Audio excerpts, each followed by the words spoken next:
Oh, welcome to the SnailTrail4x4 podcast. If you like going off-roading in Toyotas, wrenching on Toyotas, camping in Toyotas, and maybe even poking a little bit of fun at Toyotas, and of course, hearing about how fantastic it is to start off the New Year's in Toyotas, then this is the podcast for you. That's right, ladies and germs. My name over here is Tyler, and that guy over there is Jimmy. Is that your name? Yes. You've been lying to me all these years? Maybe. Okay, that's fair. Anyways, how you doing, man? Welcome to the show. Yeah, thanks. Welcome back. Happy New Year to you and everybody out there. It's been a while. I haven't seen you in like almost a month. Sort of, yeah. Almost. I haven't seen you on the casting couch. Yeah, the casting couch in like 2 weeks. Yeah. Yeah, it's true. But we did see each other over the weekend, so that was fun. Way to ruin the surprise. Yeah, sorry, we'll talk about that later. But yeah, it's been a hot minute. We did get together once during the Christmas break when normally I think we try to pre-record everything, but we had recording 3 episodes a week. Now we can't do everything in one day. We can't get 6 episodes done in a day. No. Apparently. Yeah, that did not work. And go to lunch. Yeah, it doesn't work. No. Yeah, man, we both we kind of took a little bit of a vacation. We got caught up on voicemails before we left. Yeah. We'll see tomorrow for everybody out there where we're at on voicemails. I'm excited. Came in. We do have some updates. This will be we've got FNG's a winner for the Vanquish RTR H10 Yokohama edition. Speaking of that, did Brandon or Brian get back to you? No. So I misspoke. Oh. And I said that their RC cars are 1/16 scale. Okay. They're actually 1/10 scale. Okay. And they said everything is a little bigger, even though it's scaled. Okay. Right. So the fact that the tires, I think, say they're like 4.5s or something 4.3, like 4.3 something. Yeah. Yeah. It's scaled appropriate. Like, I think it's scaled appropriately, but it's just bigger. Okay. So it's probably like a 1/9 scale then. Yeah. Something like that. Okay. Yeah. So I would imagine then those tires are supposed to be roughly about a 40-inch tire to scale. If it's a 4.3, that would put it like 43-inch tire. Yeah. And Yokohama doesn't make a 43. No. So like I've got a bone to pick with you guys, Brandon and Brian. No, I'm just kidding. So I'm guessing it's about a 40-inch. So I'm kind of curious because I think they have the model of like a 40-inch, but then they made it bigger to be a 4.3. Okay, so then does that mean that to scale their tire is roughly about a 43?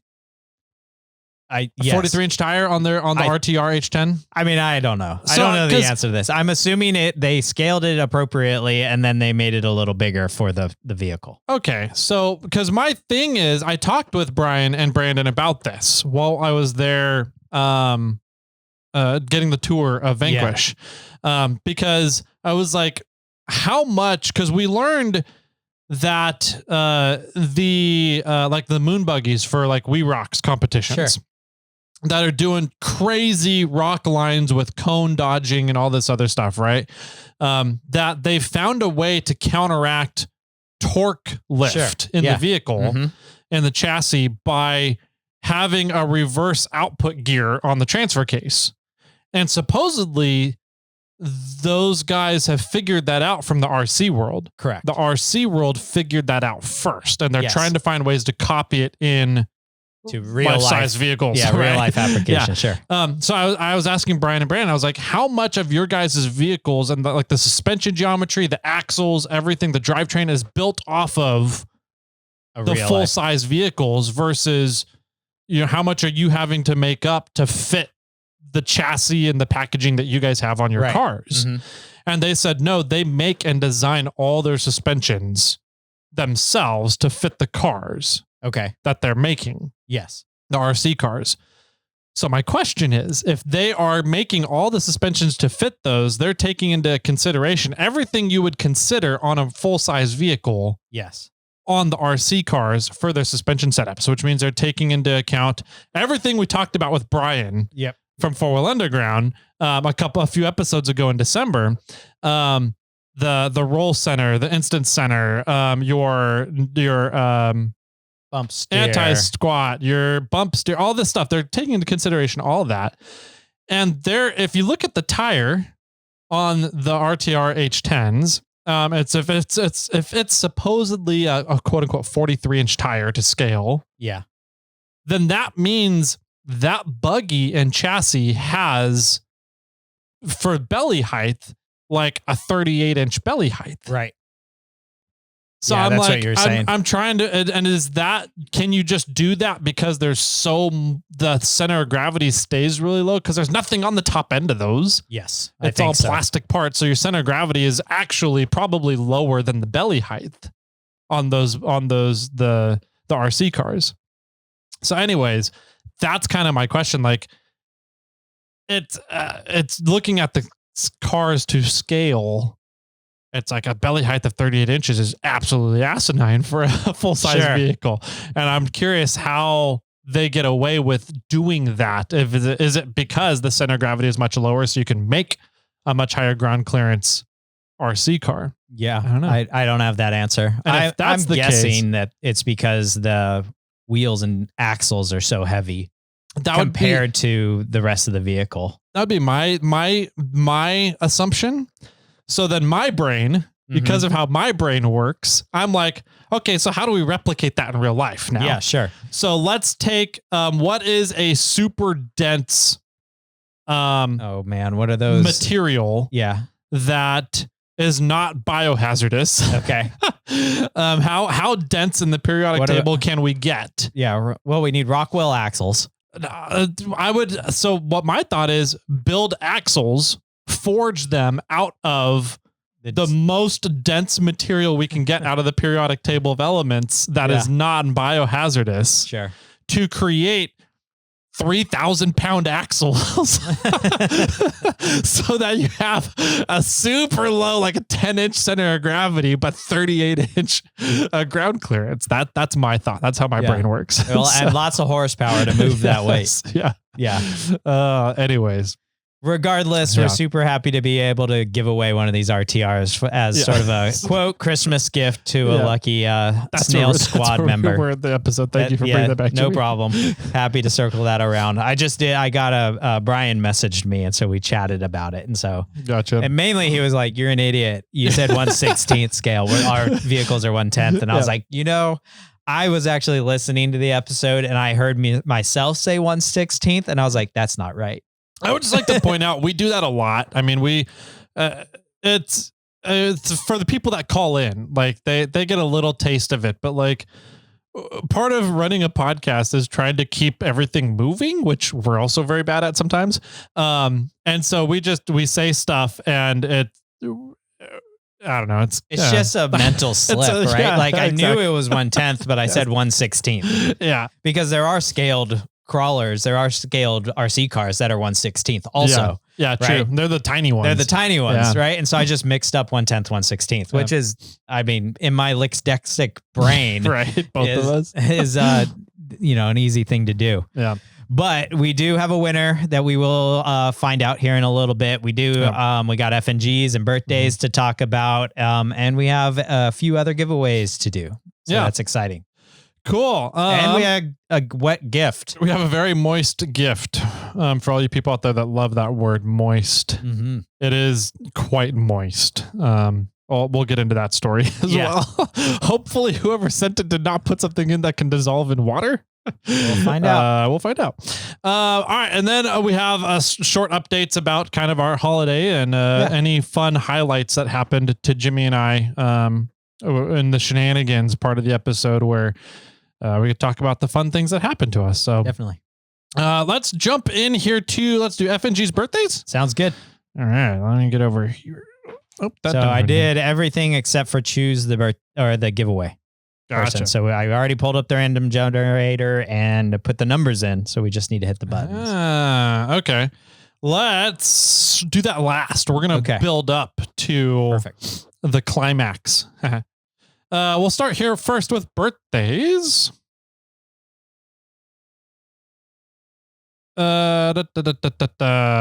Okay, no, we'll do FNGs first. Sure. So that was FNGs from December. New people in December. Exactly. And we have one. We do. Charles. Oh God. Pangilinan. Pangilinan? Sure. Sounds good. That guy, Charles. Yeah. Not to be confused with Australian Charles. No. So yeah, thanks Charles for signing up. Absolutely. Super appreciative to have everybody on that goes and supports the channel. It just goes a long way to keeping me and Jimmy putting in all the extra work of hitting a record button and editing things and trying to come up with content and all that good stuff. So yeah, Charles is actually he's one of the solid axle 3rd gen Tacoma guys. Oh, yeah. Okay. I think I know which one that is. Okay. I believe it's the white one. Okay. I was thinking it was the last time I think I saw it, it had the Mickey Thompson tires on it. The 53, the 49s, 42s. I think the 42 Mickey Thompsons. Okay. Yeah. Those I gotta admit for rocks, those Mickey Thompson Baja Boss MTs that they launched in the 42-inch flavor.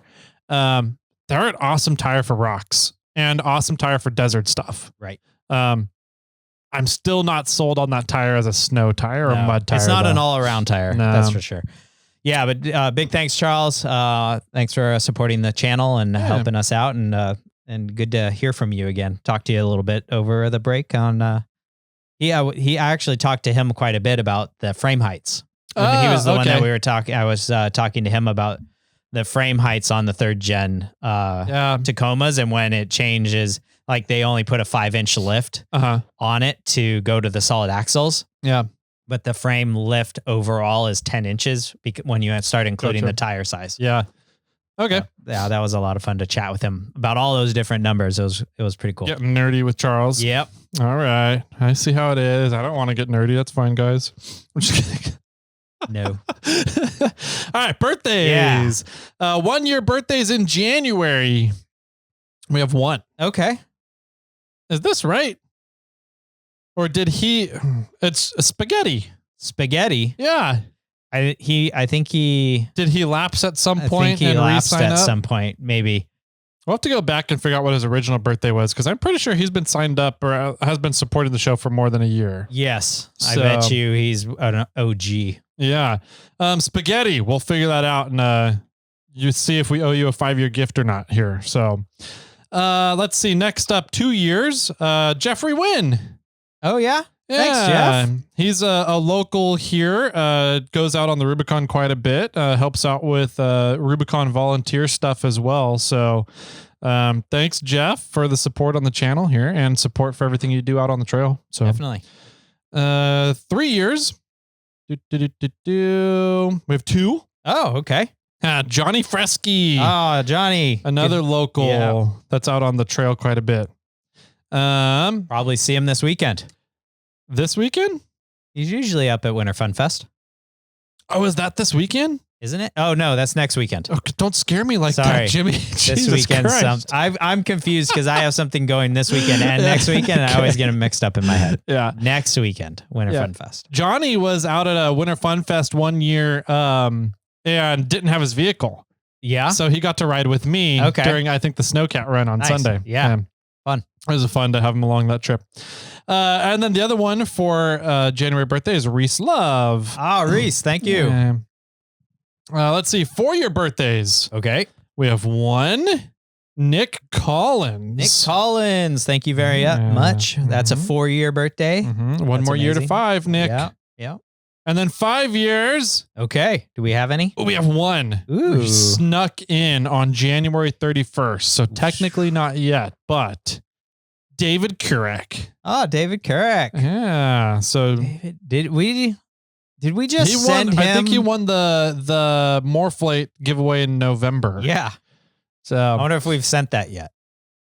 I think we have. I think we have. I think I got the receipt from your shipping department. So now we got to send you something else, David. I'll confirm once again that you're at your shipping address. You haven't moved in the last month and a half, right? Because he got a gift box in October. He won the November giveaway, which we ended up shipping like in December, and now he's got the 5-year gift for January. Man, he's like raking in all the snail trail stuff right now. Good for him. I wish I could rake in snail trail things, man. Jesus. And then 6 years. Oh, we don't have. We do have 6 years already. Yeah. Wow. We're coming up on 7 years in May, man. No, that's wild. Crazy. Anyway, 6 years, James Claiborne. Oh, James Claiborne. Yeah. Yep. Thank you very much, James. Yeah. So one of the J3. posse guys. I think he is J Cube. Cool, man. So James Claiborne, everybody else, happy birthdays to all you guys. Dave Kurak, we'll have something coming out to you. Jimmy will contact you. Make sure you haven't moved in the last month and a half. Yeah, you and Spaghetti. I'll get in contact with you guys both. Cool. I think that's it for birthdays and FNGs. Okay. Let's see.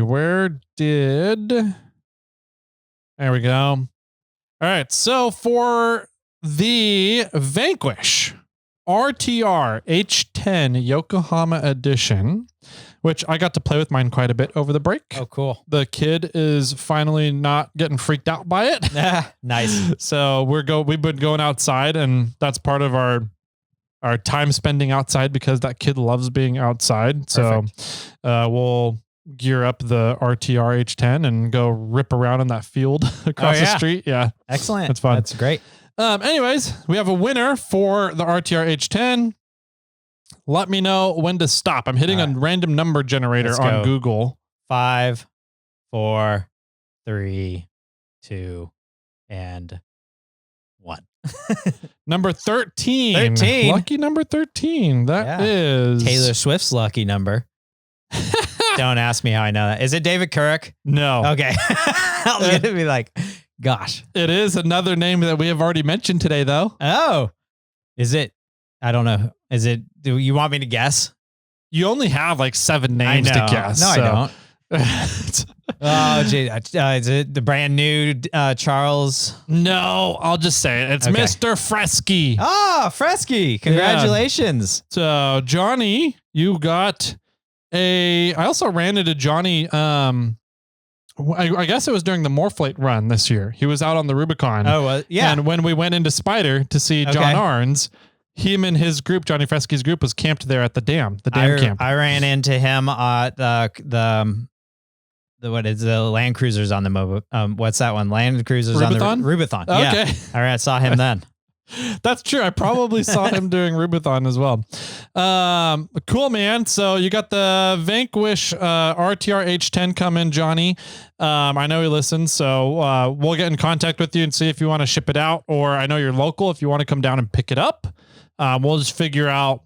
It's at is it at Vanquish? Did they ship it out yet? At Vanquish, yeah. Okay. So either we'll have to pick it up, bring it here, or we ship it out to you. Yeah. One of the Could be fun if you wanted to go by Vanquish and get a tour. We might be able to set that up for you. I know that they got a really cool spot there, and Johnny's definitely into off-roading and setting up his cars. So anyways, Johnny, we'll reach out to you and figure out how to get that the RTR H10 over to you. Congrats, man.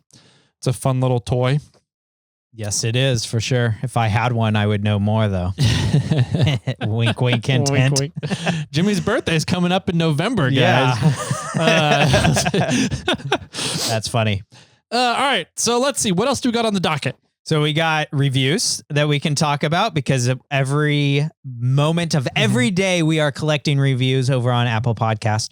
So if you go over to Apple Podcast, leave us a review. Once we get to 800 reviews, shall we do some reviews, or is our like Christmas, New Year's going to take a while? I think we're going to be full with this episode. We'll wait until next one. We'll do reviews next Thursday, but whenever we get to 800 reviews, we're giving away an elite membership from Onyx Off-Road. When we get to 850 reviews, we're doing that again from Onyx Off-Road. And when we get to 900 reviews, we're giving away upwards of $1,000 worth of product from Morphlate. Yep. So get in, leave us a review if you haven't done so already. If you've already left us a review, you can figure out maybe another way to leave another review. That's up to you. But the more reviews in there, the more chances you have to win some of these cool products. And once you enter, you're automatically entered to win every time we do a giveaway. So get in there as soon as you possibly can, because it's a win-win for you for sure. Yeah, absolutely. Doesn't cost you anything, maybe a couple minutes to figure out how to get into Apple Podcasts and do that. How's Jay's Jaunts going for testing Spotify? I still need to get the family down to sit and record an intro, but it's damn close. Nice. For the most part. Yeah. So we'll get that going. We'll figure out Spotify here and shortly. I know that I have a few pucks I need to upload. Cool. And I also got Tom Rosa wrote me, and he that picture. Yep. And so I'm gonna send him out some pucks because he's literally on the road 24/7 now. That's a great idea. When I saw him say that, I was like, "That's perfect." Yeah. So he's gonna get some pucks, but now he's out on the road. So I'm like, "Where do I send you pucks? Like, how do I get these to you?" UPS store on his way. Yeah, exactly. So we're figuring out a way, or some friends or something to send it to. And then there'll be some randomly wherever he travels, which will be kind of fun.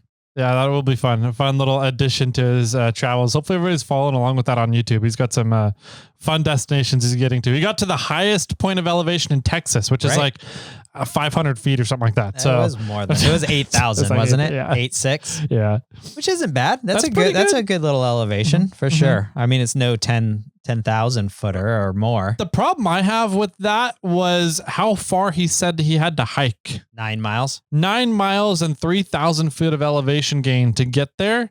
And I'm like, yeah, no thanks. Yeah, that's where I go. That's a serious hike. That's a big hike. That's pretty good. I was going to talk about it later, but I'm doing a 9 mile race this weekend. Oh, okay. So, I mean, it's not 3,000 feet. No, it's maybe a total of like 800 feet of change. Okay. Yeah, it's pretty flat there in San Francisco in where we're running. Gotcha. Yeah. But no, that was pretty cool to see. Yeah. Let's see. So we have a gift. We have a gift. We have a giveaway for this month. We do? Well, I'm just going to say it. Okay. Cool. We're going to give away a bunch of Gear Wrench product. Sweet. Cool. And we've got some stuff still on the shelves from you guys or for you guys donated by Gear Wrench to give away for you. Yep. And so we got $200 in value of Gear Wrench items for you to grab. We'll kind of lay it like we've done in the past. We have a wide assortment of items, and we'll lay them all out, and you can we'll put values on them, and you can kind of pick and choose what you want. You can also tell us possibly if we have anything in stock, and we could work with you. But so we'll do $200 worth of Gear Wrench gear for the month of January. Yeah. Cool. I like it. Yeah. Everybody loves getting new tools. So there's still some really good stuff back there. And we'll get you some pictures out, and you guys can go shopping for $200 in some Gear Wrench tools. Absolutely. All right. Gift? So we do a moist gift. Let's do a moist gift. Okay. So this is very moist because we have had multiple storm fronts rolling through California. And it's like, it finally dawned on me, like, I'm weird. I love like Pacific Northwest weather. Like, I should live in the PNW, but I love the Sierras too much. And so like being just overcast and cloudy for like the past month and a half that we've had, I've absolutely been loving it. Right. And then it started getting rainy and drizzly and wet. And I'm like, I don't mind it. I don't like being wet and cold. That's just a different type of cold. But it finally dawned on me, I think in the past couple of days, as to how much rain we've actually been getting. Yeah. My whole front lawn is completely saturated. Like the ground can't absorb any more water. It's pretty amazing. Like, wow. I don't remember totals, but I do remember in the last 24 hours, we got half an inch. Yeah. Which it didn't really rain that much in the last 24 hours, and we still got half an inch. And like a few days ago, it was raining pretty steady all day long. Yeah. There was a few rainstorms. We had a few like major downpours where I literally had a solid creek running through my backyard. It was just coming down this little hill, and it was running right past my back patio and down into the pasture towards the shop. And there's like a little creek between the two properties that it catches and goes out. It was pretty crazy. Like, we had some good downpours. But so what happened with this gift? So I've been fighting with Amazon a little bit. Anytime we order stuff for Morphlate, like shop office supply stuff, we ship it to the warehouse. Okay. And so Amazon, we only have people at the warehouse from like 6 a.m. to like 2 p.m. Sure. The guys like to come in and work early so that they can get off early and have their afternoons. Yeah. And so after 2 p.m., there's like nobody here to collect packages. Yeah. Okay. And so Amazon, when they deliver to businesses, they're supposed to, unlike residential houses, they just leave your package on your doorstep. To businesses, they don't do that. Okay. They have to hand it off. Typically, they have to hand it off to somebody at the business. Sure. And so they keep getting mad at me because delivery drivers are coming by when there's nobody here. Okay. And so on Amazon, they have a thing that's tied to the shipping addresses that states what your hours of operation are so that they can make sure their delivery drivers come by during your listed hours of operation with Amazon. Okay. So I have hours set from 7 a.m. to 1 p.m. just to make sure there's somebody here Monday through Friday. Okay. Sure. And the delivery drivers keep coming by outside of those times. Right. And then Amazon is getting upset with me about not having anybody here for the delivery drivers to drop off to. And I'm like, I have security video footage proof that your drivers are not coming within the windows that I set on Amazon. Exactly. So I'm telling you when we're here. Yeah. You're coming outside of when we're here and you're getting mad at me because we're not here when we're not supposed to be here. Yes. And so this package, I'm pretty sure there was a series of 1 to 3 packages that they were trying to deliver in the space when we had the warehouse closed. Oh, during the week? During the week between Christmas and New Year's. Sure. And I told them, I was like, yeah, okay, I get it. I fucked up on the time slots. I didn't let you know that we were closed these days. Yeah, sure. But that was only, I think, 2 days.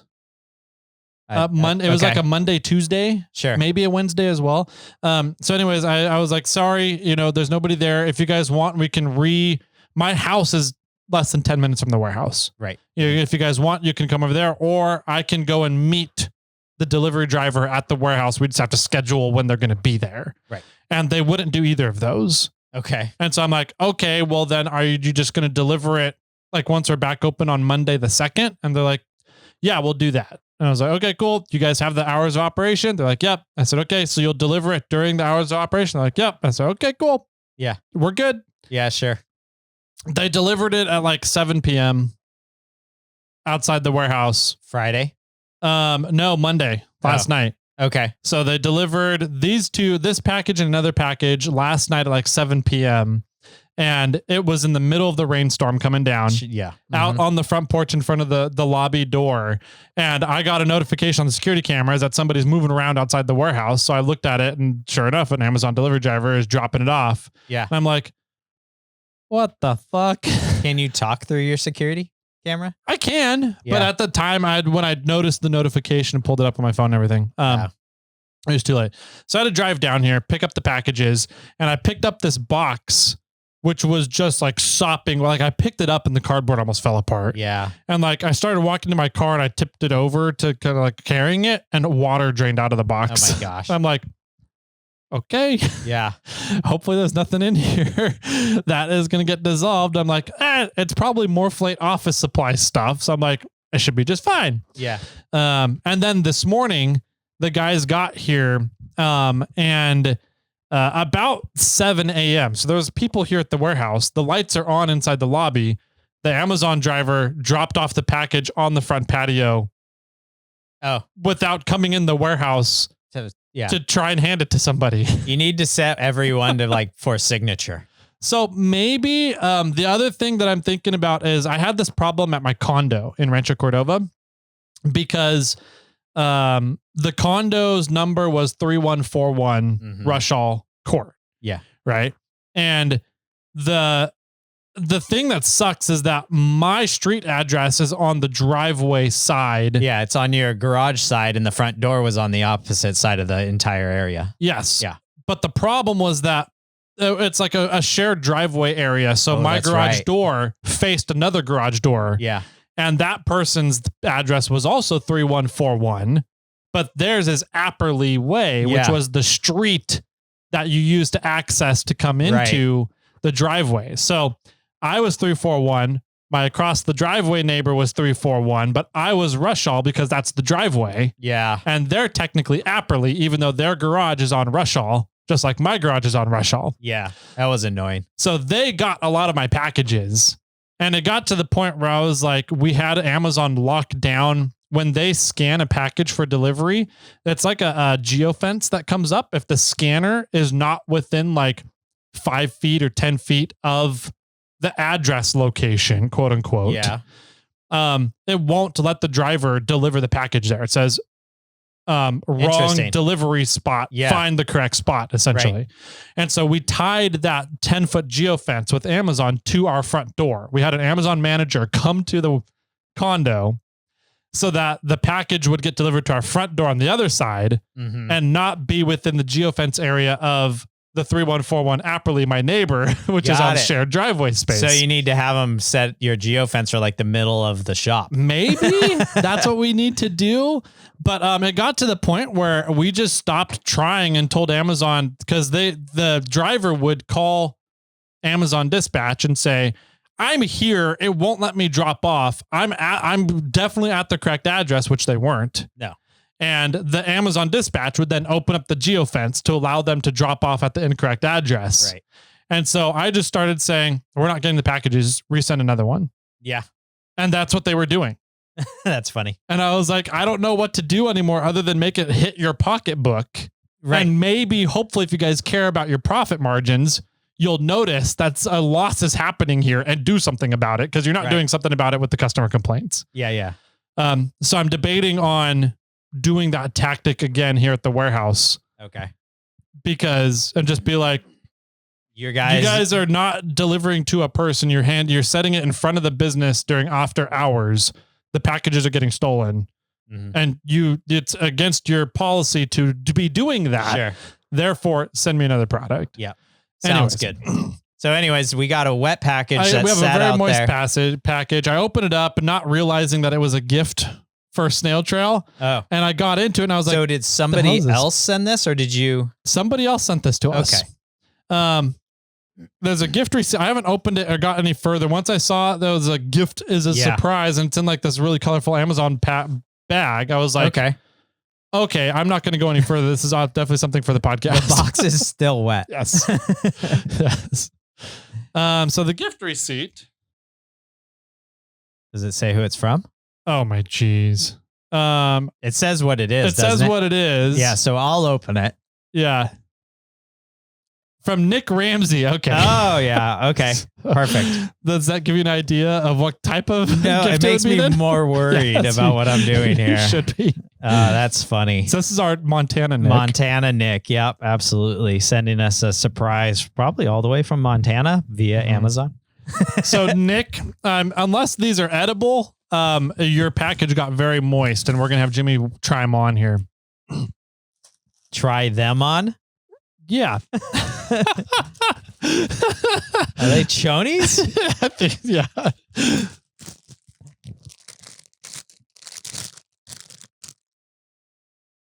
Novelty underwear for two. Girlfriend's white new.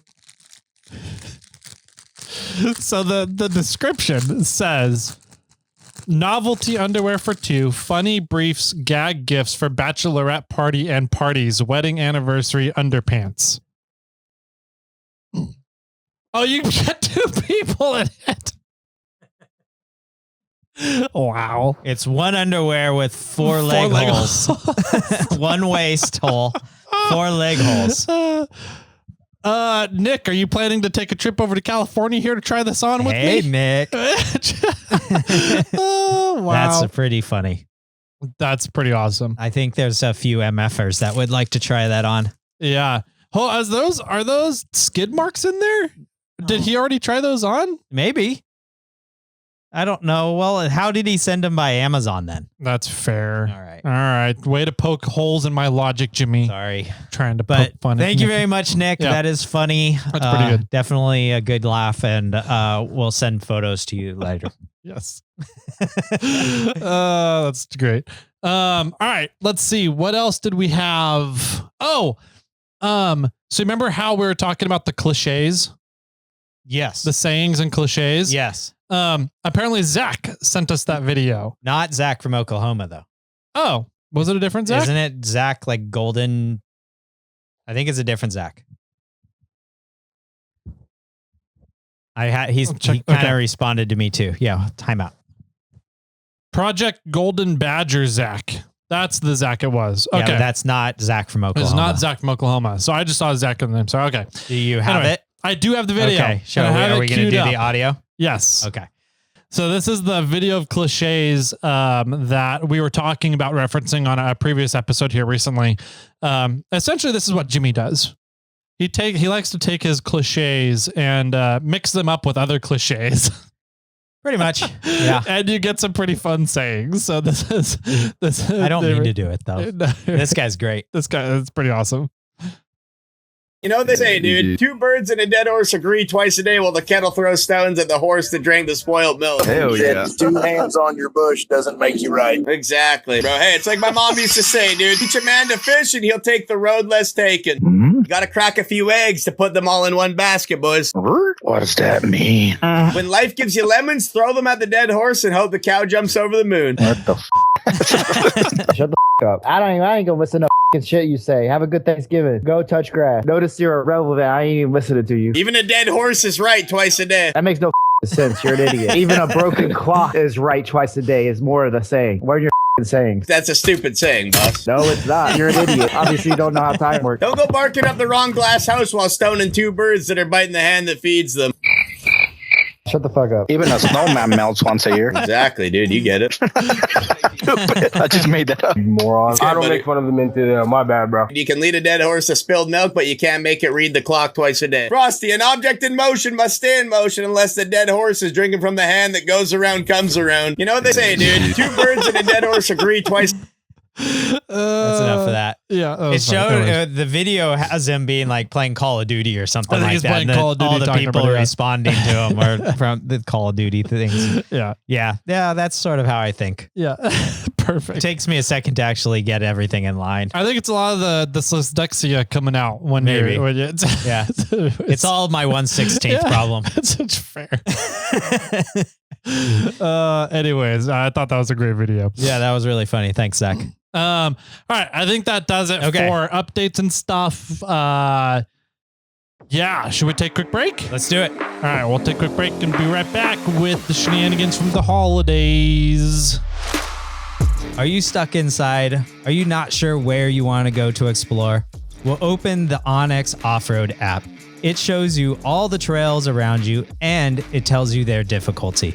Now you can quickly search out your next adventure or plan your next trip. Download Onyx Off-Road from the App Store. Onyx Off-Road, built for the adventurer.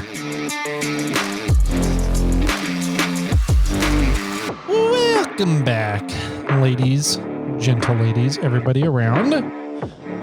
Everybody that's listening currently and all you people listening in the future. If this is the first time listening to the podcast, welcome. You're missing out, and we are very sorry for everything that follows. Let's see here. Yeah, I did. I told you this weekend, this last weekend, but I did have somebody message me saying that he pretty much just found us. He heard us on High Sierra 4x4, which I'm kind of curious because I don't think that podcast is that still up? I'm not sure. But so I had a listener reach out and saying he heard us on High Sierra 4x4. And he started listening to the SnailTrail4x4 podcast. But I was curious because I thought the High Sierra 4x4 podcast is no longer available. I thought it was off air. That's a good question. Yeah, I don't know if they're still hosting, if they're spending the money on the hosting anymore. Yeah, I don't know. Regardless, though, he said he's up to episode 300 and he's trying to catch up. Of ours?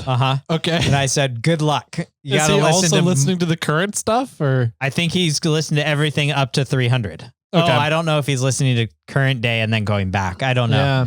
Or if he's just doing it in chronological order. I'm not sure what he's doing. But he's got to listen to more than 3 episodes a week to catch up. Yeah. That's, I mean, even if he listens to 6 episodes a week, it's still going to take him 3 years pretty much to catch up. That's crazy. How many, I wonder what our total hours. I don't know. Of episodes are, and like if you just listened back to back, how long it would take to listen to every single episode. We did that math once a while ago because we were thinking about starting a web like streaming, the radio show, radio show, and literally just streaming our podcast 24/7. Yeah, and it was something like 6 months. Yeah. Continuously nonstop. Yeah.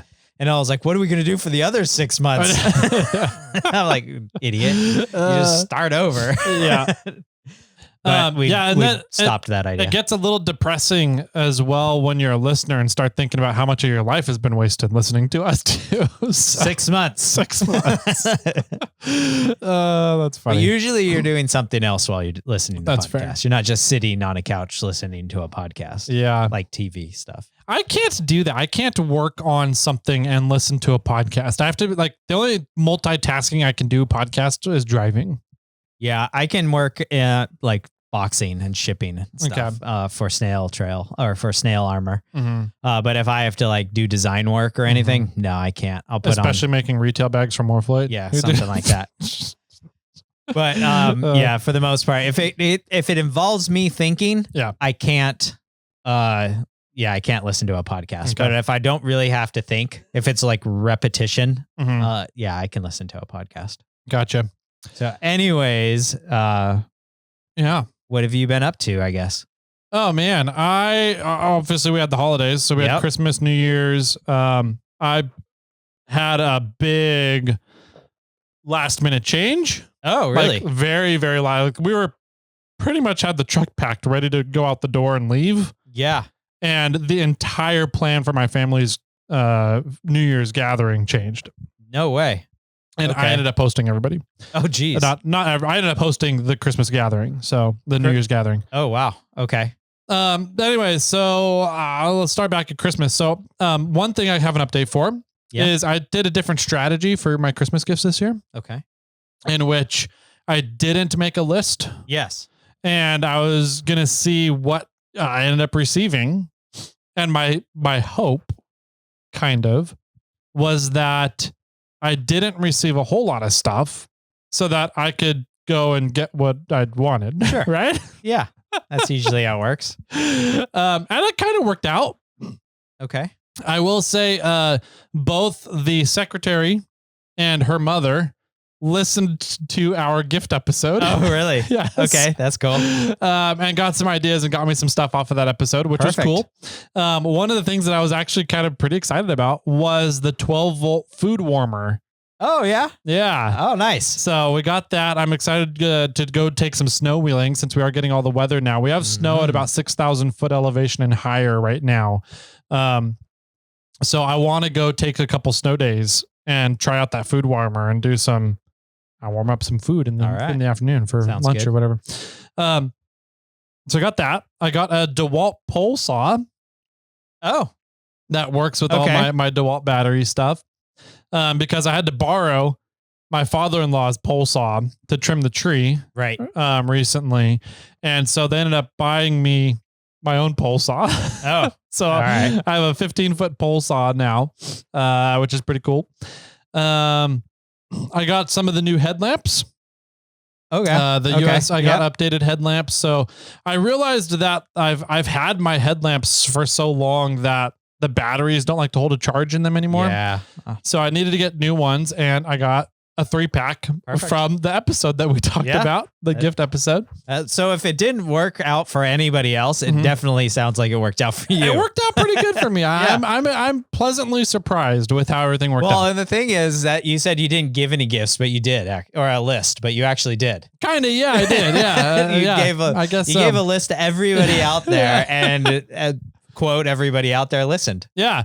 Which was great because that just made I was just working very efficiently. I didn't have to make multiple lists. Perfect. So now that I know if that's going to become like the status quo moving forward, I'm going to put probably a little bit more effort now into the gift episode. Yeah, I want portals and portals or portals or portals. Yeah, right. Because I've always treated that gift episode as something like stuff that I have had or I do have that I really enjoy, and I think other people would enjoy getting gifts for too. Right. So now I'm going to start treating them a little bit more differently and being like, these are things that I want. I really want these. Yeah. So yeah. A lot of the times it's stuff that we have that we enjoy. Yeah. And so we put it on the list because we know it's a good item. Yeah. Where you're going to have to change your game there and be like, these are things that I want. Yeah, exactly. All right. Well, we'll see if we can do that next year. That could be fun. On top of that, I also got to go out and get some of my own gifts. Oh, nice. That I was kind of holding off on because once kind of November hits, October, November, I stopped buying stuff for myself. Yes. And I'm like, I got to wait until January to get these possibly, which really annoys me, but I do it anyways. And so one of those items is a remote battery cutoff. Oh, interesting. Okay. Yeah. So I had never known these existed. Battery cutoff. There's obviously battery cutoffs, right? So cutoff switches. Yeah. They're standard in order to enter Ultra 4 competitions or most vehicle competitions. You have to have a manual switch that cuts off your battery. Okay. The Mule has one of those. Yeah. Because the Mule loves to drain batteries. Okay. And instead of figuring out where the draw and the drain is, you just have Dimitri just put in a cutoff switch to cut the battery off from the car. And it's kind of annoying because you have to reach, it's in a spot that is easy to get to, but like you have to get in and get to it and connect the battery and everything each time. So instead, I've discovered recently that there are remote battery cutoffs. Interesting. So they're rated at 200 amps. Okay. And you have a remote control that goes in your key ring for the vehicle. And it's kind of acts like a car alarm remote, right? Yeah. So you can hit it and it will connect the power to the vehicle or disconnect the power from the vehicle. That's cool. And I'm like, that's actually really nice. Like, it's super user friendly if it all works correctly. And B, you could, even if you don't have a power draw issue with the vehicle, you can treat it like an anti-theft thing, right? Absolutely. I don't know if there's a manual override, so that could be a problem. Yeah. If the remote dies or you have an issue with the wireless connection between the remote and the receiver. But if you hide that terminal away in the vehicle somewhere where if you need to get to it to do a manual override, you can. That could be a really nice anti-theft deterrent. Yes. So I ordered one up. It's supposed to get here next week. So I'll get to try that out and let everybody know how that works. Interesting. Yeah. I'm excited to hear about that. Yeah. If it works out well, I'm going to put it on Kermit too. Yeah. So, and shit, I might put it on all my vehicles if it works out well. So, anyways, that's on the to-do list that I'm kind of excited waiting for. In the episode, the gift episode, we talked about, I talked about a set of rock lights. Yes. That were RGB and were already set kind of angled. Yeah. I did not get those for gifts. Okay. So I bought them for myself. So you bought those. Okay. So I have those in possession. Cool. I got to put those on. Hopefully I need to try and put those on before King of the Hammers. That should be doable. Should be. But we have Winter Fun Fest next weekend. Yes. So that means, and then King of the Hammers like 2 weekends after would be 2. So I have technically this weekend and the weekend after Winter Fun Fest to work and do that. So we'll see if I can get that on. The other thing I got. Are there no lights on the mule now? There's no rock lights. No rock lights. Okay. Yeah. I would also really like to put some light whips on the mule, or at bare minimum, some chase lights. Right. Because out at Hammers, it gets dusty. And especially at nighttime in the dust, there was a couple trips I've done over the few years where like you can't see people in front of you and around you, and you really need chase lights down there if you're going to go driving around at nighttime. Even during the daytime, they really help, but especially at nighttime, but just with the dust. So I really want to get some chase lights on it and the rock lights. We'll see if I can make that happen. The other thing I got that I'm excited to try on the mule is I found so you know lead limbs, little speedometer, inclinometer things that I have in Kermit? Mm-hmm. I don't really have a good spot to put one of those in the mule. Okay. So I found now that I'm thinking about it, I could have just probably called Lee and talked to him to make a different housing that can be like attached to the front window by the A-pillar. Sure. That might have. For his inclinometer. But what I really need in the mule is a GPS speedometer. Okay. Because the speedo in the mule is not connected to the transmission, and I haven't gone under to look at the wiring and dig through the wiring harness to figure out, did they cut those wires? Did they just not plug it in at the time? Yeah. I don't know. Dimitri doesn't know what it looks like. So, does the speedo work or not work at all? Does not work at all. Okay.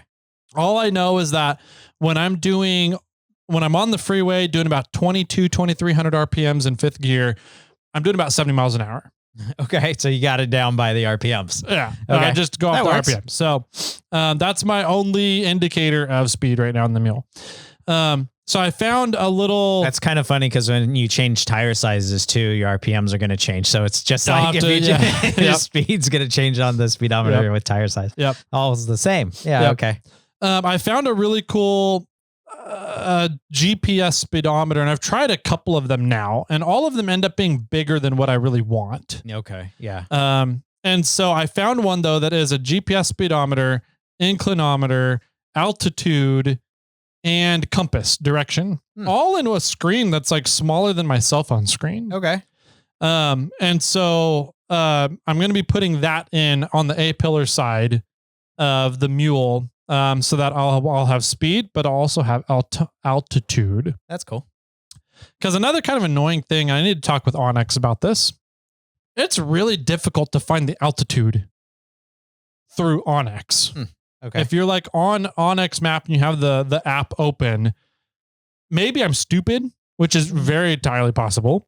But it's very difficult to find altitude for some reason. I find it very difficult. Yeah. So I'm hoping it's just a setting that I'm missing. I just need to get trained on it. So I need to reach out to Onyx and figure that out. But I've had a couple instances now where I wanted to find out altitude of where I was at, and I had a hell of a time trying to do it. So yeah. Anyways, this little GPS speedo and everything will solve that as well. So cool. I'm excited for those, and that's kind of the updates on the mule. I did during the break here fix the rifle case. Oh, so the latch was broken on the rear swing out of the rifle case. It happened when Stellar was building the swing out. I tried scanning with my phone, finding different scanning apps that would take a scan or a bunch of images of a object and then create a CAD file for you. Yeah. And then try to 3D print it. Did you try Polycam or something? I don't remember which one it was. That one worked pretty good for me. I tried a couple of them. Yeah. And it just couldn't get a clean enough image, and I don't know enough about CAD to clean up the three-dimensional object that is spit out in CAD files. So I just ordered another rifle case and stole one of the latches off of it and put it on the one that's built into the mule. And now I have an extra rifle case, which with 3 latches on it, if it was mounted flat on a surface, would be just fine. You wouldn't get any water intrusion into it. But since it's vertical. But since the one on the mule is vertical, you need all 4 latches to keep it closed. Did you order it off Amazon? I did. Yeah. Just return it with 3 latches on it. Put the broken one back on and send it back. Oh, it was broken? Yeah. I mean, you love Amazon, obviously. Yeah. They've been doing really great things for you lately. Yeah, okay. I don't know. I feel that wouldn't go back against Amazon though. That goes back against the vendor that's selling on Amazon. That's the problem, right? True. Granted, I'm pretty sure it's just a Chinese manufacturer that has a shipping warehouse in the United States. Yeah, maybe. That's all it is. But I don't know. I still feel bad because being a vendor on Amazon, I see how people take advantage of Amazon, and it really doesn't come back on Amazon a lot. The vendors end up eating that cost. Yeah. I've seen a lot of random compressors show up at the warehouse that said, this was sent to me and it's not the right one. Like, no, that wasn't sent to you. That was not sent to you, dude. You just, you bought a $20 Harbor Freight compressor and then shipped that back. Yeah. You bought a $20 Harbor Freight one. You bought a really nice Morphlate one, and then you sent the $20 one back and got your refund. Yep, exactly. Thanks. That happens more often than not. We jokingly internally call it the Amazon rental program, where people will order up a full setup, air hub, compressor, hoses, everything, go out and use it for a weekend, and then ship it back, and it's all dirty. Like the base plate on the compressor is dent, like they put it down hard on the ground or scratched in the back of their vehicle stuff. And it's obviously been very used for like at least 1 trip, maybe 2 trips. Mm-hmm. And they're sending it back and getting their money back. And we're like, interesting. Amazon rental program. Yeah. So that sucks. Anyways. Yeah. Let's see. What were we talking about? You were going through your list of gifts and you were talking about, shoot, what was I forgot what the last one you were talking about. It was the rifle case. The rifle case. Yep. I think that was about it. Okay. We did have a big kind of mix up. So we were getting ready. Our family's gathering. My side of the family gets together over New Year's. Right. And we all love my aunt and uncle's cabin up in the mountains. Yeah. And so my house is like really a better location for everybody to get together at. Yeah. And we have a few rooms. So like all the younger cousins can stay there. And it's kind of central. So like my grandmother, she can stay at her retirement home and we can shuttle her back and forth. It's a 15-minute drive one way. My other aunt and uncle live up near you actually. Yep. And so they can just come down and visit when they're ready to come down for the day and hang out with the family. And then the other two adult families can get hotels nearby because they have money to be able to do that, right? Sure. So it's a nice central location. But everybody loves the cabin. Yeah, of course. We love being up in the mountains, sitting by the fireplace when it's really cold outside. And we're looking at possibly getting snow at the cabin this year. Yeah, that would be fun. We were all like, let's do New Year's at the cabin this year. And the whole family was like, yeah, okay. Which is kind of a logistical, I don't want to say a night. Logistics might be worse at my place, but we have to rent an Airbnb because the whole family has outgrown being able to all stay in the cabin. Sure. I think you stayed in your cab over last time. Now, I brought the cab over, but one of the cousins stayed in the cab over. Yeah. Because we have a baby, so we get one of the rooms in the cabin. Okay. Anyways, we get to leverage the baby. Anyways, we were supposed to leave Saturday morning. Okay. To go up there. And we got a call Saturday at like 8 a.m. saying, don't come up. All the plans are off. Oh, man. And we're like, what happened? What's going on? Yeah. And supposedly we think that one of my cousins came down with what we thought was norovirus. Oh. Which is really a not nice thing to have. No, it's a horrible. It's a really 24 bad hours.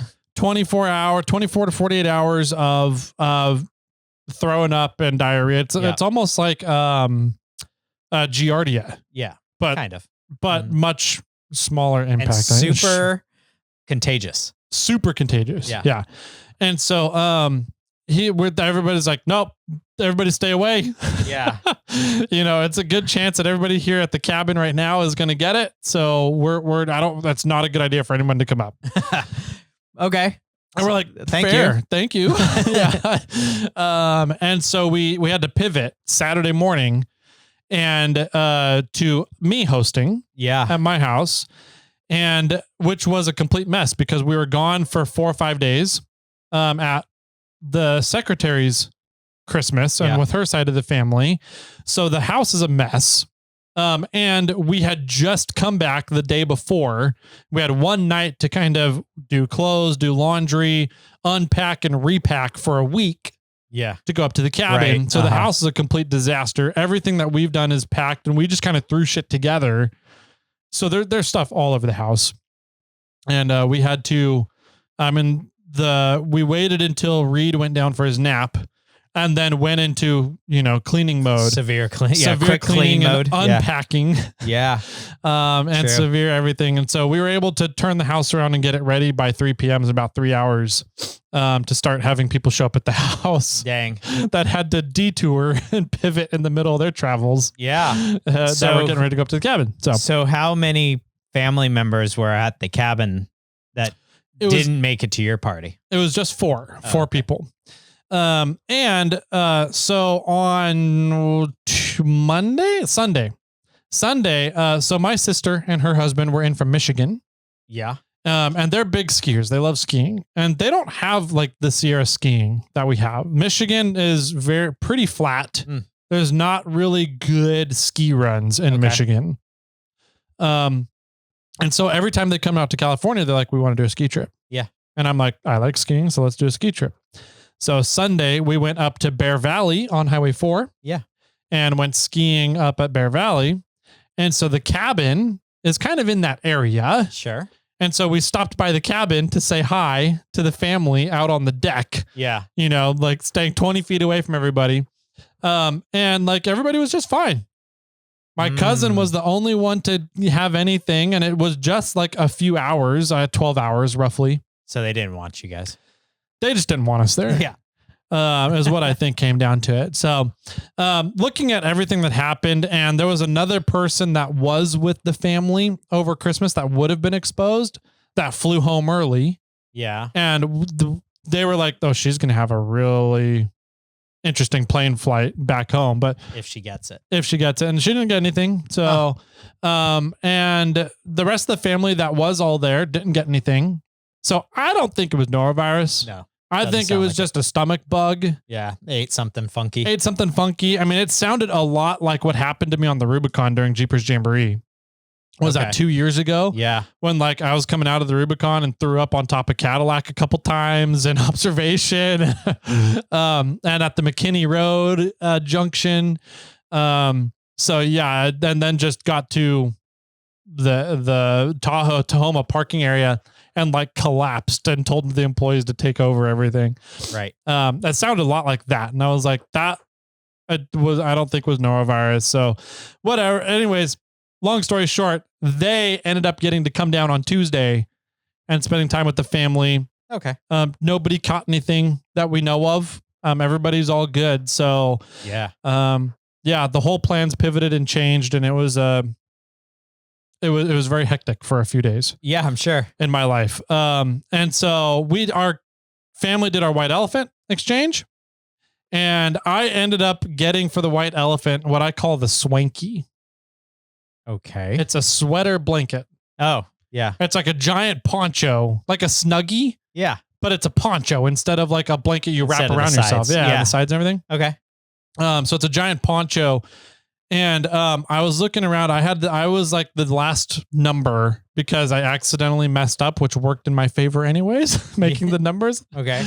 And so I got to look around and see what I wanted to steal, and I ended up stealing the swanky. Nice. So I brought it thinking it'd be a funny gift that I wasn't really going to want it. And looking around, I was like, I kind of really want that. Now. Yeah. I usually do that same thing for white elephant gifts. I bring a gift that I want. Yeah. And then I decide by what everybody else brings. Yeah. If I want my gift that I brought or something else. Yeah. And so that's kind of what happened. I also got a lithophane. Do you know what lithophanes are? No. Oh my God. Lithophanes are freaking amazing. Okay. It's a 3D print. Oh, 3D printed thing. Yeah, I do. It's an image. Yes. That gets 3D printed. And so what it is it works off of light, and you're manipulating the light. It's not like you're using different colors. You're manipulating the light by the thickness of the print. Exactly. Yeah.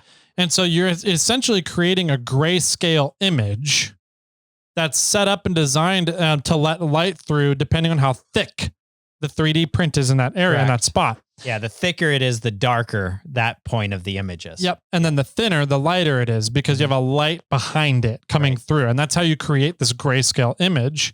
And I did a couple of test prints on it, and I was like, these turn out amazing. They're really cool. And so I found a 3D printed scale model of the moon. Oh, that's a lithophane. Cool. So there's a light inside the moon globe, and it's an like RGB light. Nightlight thing. Yeah, and it's a nightlight for a nightstand or something. Yeah.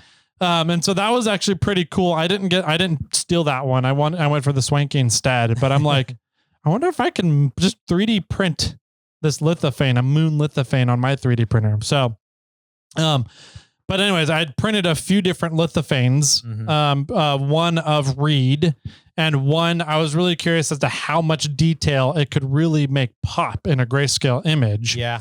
And so I found a picture of Kermit on the Rubicon coming down the bowl. And the bowl, you can tell there's a lot of, it's granite boulders. There's a lot of depth to different objects in the image, but I'm like, how's that going to show up on grayscale? Yeah. And it showed up amazing. Yeah, it does show up pretty good. And so I'm going to start, I think, playing around with some more, different lithophanes. Okay. Now in my spare time on the 3D printer. Yeah, you can also use that same grayscale to do laser etching. Yeah, and I haven't played around with much, like onto wood things and stuff. Yeah. I've seen that result on what is that gray slate? Okay, yeah. And that some of the results turn out amazing, incredible on slate because of how much contrast there is when you burn slate. Yeah. And same with wood, but you need to use the light wood. Like a birch, like a really nice, like whitish wood. Or a pine or something. And then that way the lights are light, but then you can burn the darks in. Yeah. So I've seen the result of it. I just haven't played around to figure out how to do that system, how to do that setup yet. Other than that, the rest of what I had to talk about was really coming over and playing around with Samantha. Right. So, and I'm thinking since we're already an hour in, maybe we'll save that for Monday's episode. And we can talk about building a rear axle and what we all did. Yeah. And then I can just cover my Christmas and New Year's and stuff from there. Cool. Sweet. So that brings it up to me. Yep. So my Christmas is always hectic. Yeah. We go, I think we had 5 Christmases this year. Wow. For the assistant and the mini assistant was up around 7, I think. Jeez. 6 or 7. Anyways, so we had my family Christmas on Monday because that was really the only day that my brother had free. And then Christmas Eve, we went over to my wife's aunt's side of the family, which would have been her mom's side of the family. Christmas Day, we went over to her dad's side of the family. And then Christmas Day night, we went back to the stepdad's side of the family. So, and then we had New Year's Eve, we did another Christmas as well. Wow. Yeah, so we did a lot of driving around, a lot of chaos, but we got a lot of fun presents. We spent a lot of time with family, which is always important to us. The mini assistant got to see cousins and things she hasn't seen for like a year. She was funny because the mini assistant wanted to do Christmas backwards last year. So normally we have the mini assistant for the first half up until like halfway through Christmas Day, and then she goes with her dad. Well, last year she wanted to be with her dad the first half of Christmas, and then with us for halfway through the second half. So from Christmas afternoon through New Year's times. Okay. And so she hadn't seen some of these cousins in 2 years.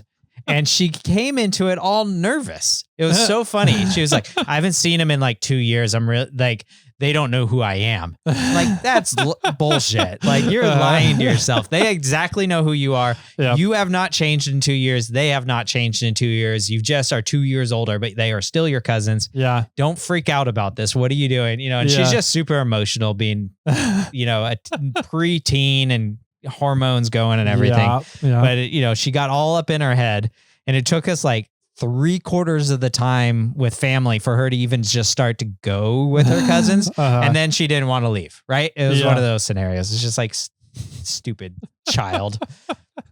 But she had a good time. So let's see. I got some more Cydio crates. I always mess up their damn name. I got some more Cydio crates.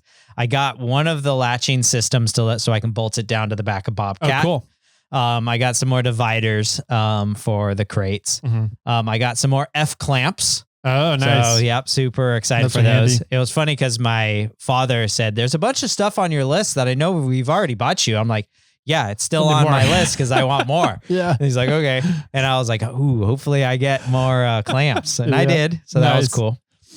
We bought the mini assistant, sort of a gift for her, but a family gift for the family. And we got a Switch 2. Okay. Yeah. So and we gave it to her early because if we gave it to her on Christmas Eve, then she would have left on Christmas Day and not really gotten to play with it. So we gave it to her on I think it was Sunday before Christmas. Okay. And so that we could have a few days to play it. And it came with the new Mario Kart. All right. Which was Mario Kart World. A lot of fun. They've changed. That's like the open world one, right? Yeah. Okay. Yeah. Yeah. It's pretty neat. There's you can race like the normal, I want to race this course. And you can do that. And then they have now a thing called, and I don't think they had this before. It's called Knockout. And so you race 4 or 5 courses. And you race. Well, and you do this in the so if you do a circuit, or you do the knockout, it's sort of the same thing. So when you do the circuit, you drive the first one, you race the course. Okay. Then the second one, you drive from the first course to the second course. Okay. And then you do like 2 laps of that course. And then when you go to the third course, you drive from the second course to the third one. Then you do 2 laps. And so then you do that. So it's kind of fun because now you're driving between courses. And so like you go from the desert biome to a jungle biome. Yeah. Right. And you're racing in between. And then you do your 2 laps in the jungle biome. Okay. And so the knockout works as you are literally driving the entire 5 courses all in one. Like all in one. Oh my God. And there's now 24 characters that are racing at one time. And the first course ish, you have to finish at least 20th. Then the second course is you have to finish in the top 16, then the top 8, then the top 4, and then it's like final 4 battle. Okay. To see if what you get. Yeah. And so they're always eliminating the slowest people. All right.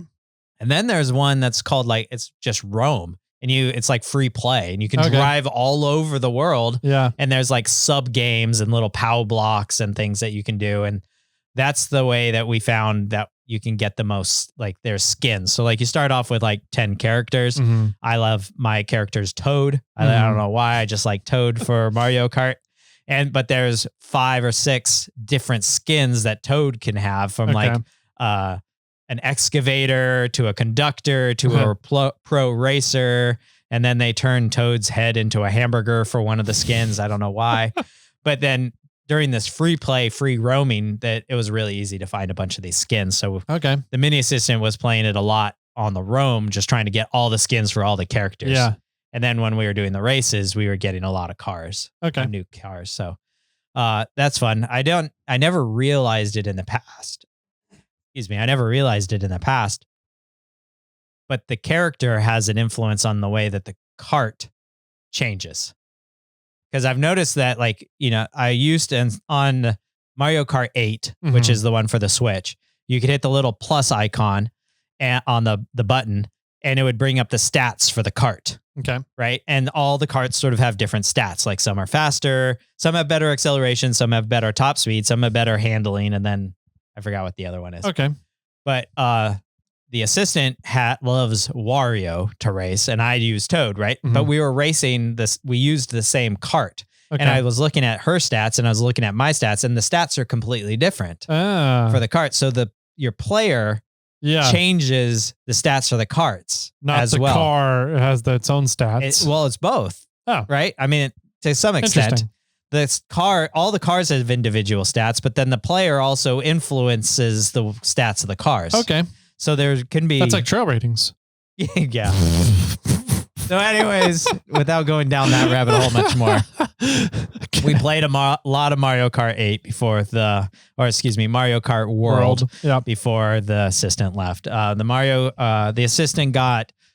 from Santa, she got Just Dance 2026, which is only for the Switch 2.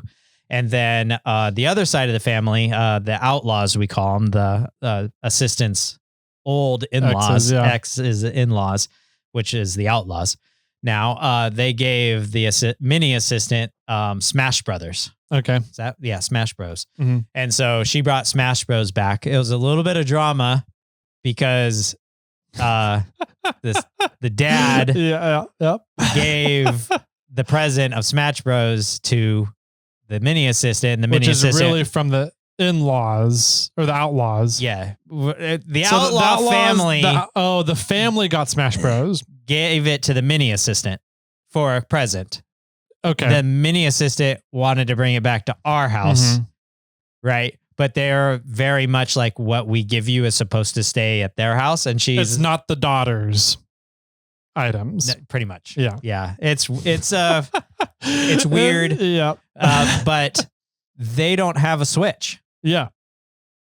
So they're just going to let it sit on a shelf and they're locking it so that she can only play it when she comes over. No, they don't have a Switch. Yeah, I know. Oh, so they gave her a game that she can't play at their house. So would she not take the Switch over when she's visiting? She doesn't take it. Yeah, she doesn't bring it from our house to their house. Gotcha. Okay, yeah, that's a big problem then. Yeah, and so she's like, I need to take this to go play it on the, and so it was this weird, like, why did we buy you this gift? Like, I don't know why you bought the gift. Like, so it was this weird drama, family drama. So that was funny. Let's see. I think that's really about it for Christmas stuff. We got a lot of great presents. I did want to say I've got 9 pairs of socks for Christmas.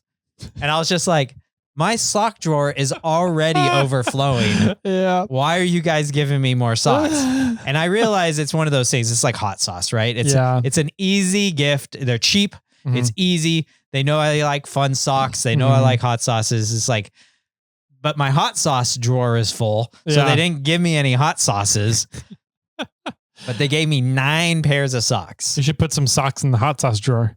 Yeah. Well, what I said is like, okay, I'm going through my sock drawer and I'm pulling out ones that are old or that I don't really wear that often. Yeah. I did get 4 pairs of socks. They're Dickie socks, and they're like more of a heavy weather warmth sock because I've been complaining that the shop's cold. The concrete in the shop is cold. I'm sure the same here for the, the MFers, it's like they're working on a concrete slab. It's cold over there. And you either need really good boots and really good socks to insulate you from the ground, or you need the rubber mats or something to insulate, or cardboard. I have cardboard in a few places that I stand a lot to insulate me from the ground. So I did actually appreciate these really warm socks, but it's like, I don't need more to the fancy design, funny design socks, but ended up getting a bunch of those. You know what you do need? More 2-person underwears. Yeah. I think that's going to be a fun Halloween costume. Put a blow up doll in there with you. No, the assistant and I, and we're going to both go as super woman, Superman, but we're just going to wear the same chonies. Okay. Or something like that. Yeah. So I got a lot of socks. So I made a lot of fun of that. And then, so I don't think they're going to give me socks next year. Okay. Let's see. New Year's, we went over to a buddy's house, chilled, low key, had a good time. I drank pretty hard, like around 6 to 8, and then I didn't drink the rest of the night. Okay. And just hung out, had a good phone call with the college mates that night. We all jumped on a phone call and chatted for a little bit. Yeah, a little group chat, and then hung out with the local boys and chilled there. And then the day after Christmas, the day after New Year's, Husman came over and we prepped. We tried to prep everything that I think we could to start working on and assembling the rear axle. Yeah. Which I think will stop because we did have a fun time. We'll stop the podcast more or less here because we did have a fun time. I had Husman over. Yeah. We had our buddy First Gen Dave over, and we built and welded and assembled and did everything for Samantha's rear axle. Yep. We'll talk a lot about that and how to measure and cut and properly set it all up and everything for on Monday's episode. Yep. Cool. Sounds like a fun vacation, fun family time for the holidays. Some fun gifts in there too. Yeah. So, hopefully you guys enjoyed that. Hopefully everybody out there had a great Christmas and great New Year's. We're back on it here for 2026. We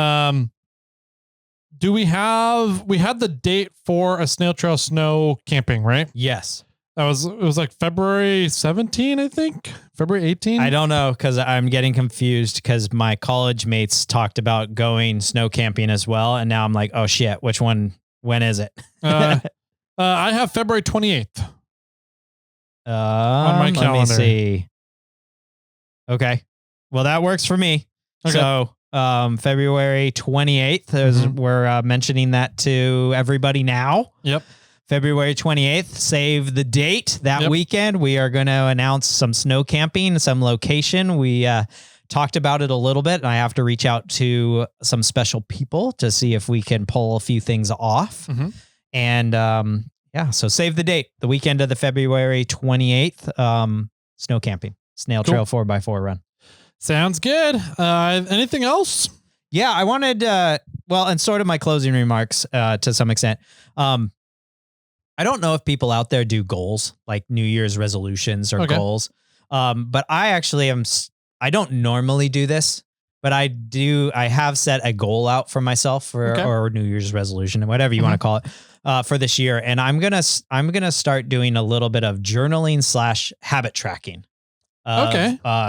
Daily for the most part. Okay. And I kind of have a question for people out there. If you've made it this far in the episode, like, do you do this? And if you do, what habits do you track? Because the ones that I've written down, I have actually a few. I wrote down exercise. I want to track how often I'm exercising and try to exercise more this upcoming year. I'm trying not to drink coffee within the 1 hour of waking up. Really? Yeah. So it's not I want my body to wake up naturally. And then I want to start introducing coffee. So that's something I want to start trying. I was listening to another podcast, Andrew Huberman, I think it is. And he's like a neuroscientist at Stanford. And he was saying, like, don't drink coffee until like 10 or 11 o'clock in the day, because you naturally wake up. You naturally got this high. You're awake and you're going. And then you want to add caffeine to extend your day, continue the day. Yeah. Where if you drink coffee and right as you wake up, you're having your crash at like 1. Where if you're drinking the coffee at like 10 or 11, you're having your crash at like 5 or 6. Okay. Which is like, okay, I'm getting ready for bed. Yeah. Because you have your crash at 1 and now you want to have more caffeine, and then you're not having your crash till really late at night. So I'm adapting that. Okay. And I'm trying to go my first hour, wake up more naturally, and then introduce coffee into my life. Okay. I'm trying to drink 2 liters of water. Yep. That's a big one. That's what I'm trying to do. And then I had set some goals for work. Like, I want to try to post one post a day on social media. Okay. Whether it's Snail Armor, SnailTrail4x4, my personal one, Jay's Jaunts, whatever it is, one post social media a day, which most people are like, no social media. Yeah. I'm like, well, it's my job. Yeah. And then I had some other ones, and then I'm tracking my sleep and I'm tracking my weight. Okay. And so it's kind of right now I think it's sort of fun. Like, I'm kind of enjoying it. Okay. And I kind of want to see how it goes. Oh, and I'm writing down one memorable experience, and this is the journal side. I'm writing down one memorable experience of the day. Okay. On the flip side, I'm also trying to I'm doing 3 goals, but my goals are only daily. And I'm setting the goals at night. So usually I sit down my plan is to sit down at night, do my journal, write down the memorable experience, write down what my weight is, write down how much I slept that night. Did I fulfill any of the things my habits? And then I'm writing down what 3 things do I want to accomplish tomorrow? Okay. Mainly for work aspects.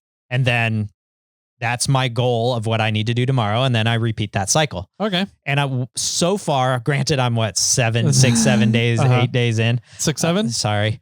Okay. It's actually having your plan set for what you're going to do tomorrow is really nice. Oh, that works out. Like, I'm not waking up. I'm not going downstairs. I'm not getting my cup of coffee, going up to my computer, looking at my email, going, what am I going to do today? And then getting distracted by my emails. I already have a set goal. Like, I want to get panels out.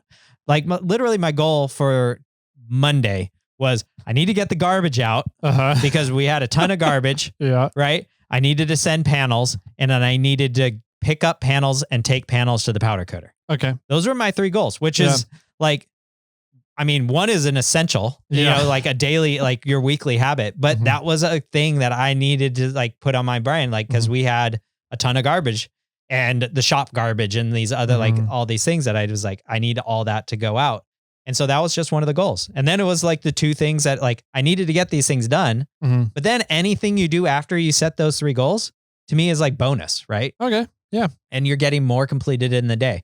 And so I found that so far, this has actually been a benefit about how to sort of organize my day and organize my life by setting it up the night before. Yeah. It's kind of an interesting way of thinking about it. Nice. So anyways, that's my final words. That's starting my new year. If anybody has some fun things that they're doing for the new year, please call in 916-345-4744. You can be a part of our snail mail episodes. Tell us what you're up to on the New Year's. Or if you don't want to share it with everybody, you just want to message me, you can do that on Instagram, SnailTrail4x4. Or you can email me, Jimmy@SnailTrail4x4.com. If you want to tell Tyler and not me what you're up to, you can do that for Tyler over at 4x4 Toyota Tyler on Instagram or Tyler@SnailTrail4x4.com. Sweet. I like it a lot. And I guess since you already did your final words, I can say one more thing. All right, do one more thing then. One more thing. I'll either be here next week or I'm going to die during this 15K that's coming up. Yeah, and with that, my friends, keep crawling.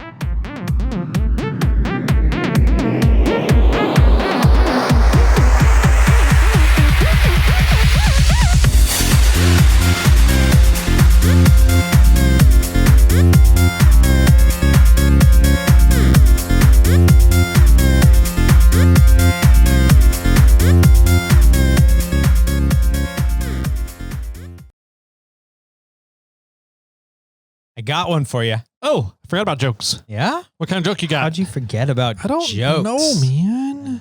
Embarrassing. It's a one-liner, sort of, Okay. for the most part. So a $5 bill walks into a bar. Oh, okay. Yeah. And he goes up to the bar and the bartender says, Is that due to inflation? Like it's more than a $1? Is it? no. Okay. But that's part of it. Okay. So, Okay. sort of. The bartender says, sorry, man, you got to get out of here. And the $5 bill goes, what? Why? He's this is a singles bar. Yeah, inflation. That's why. Yeah, pretty much. So.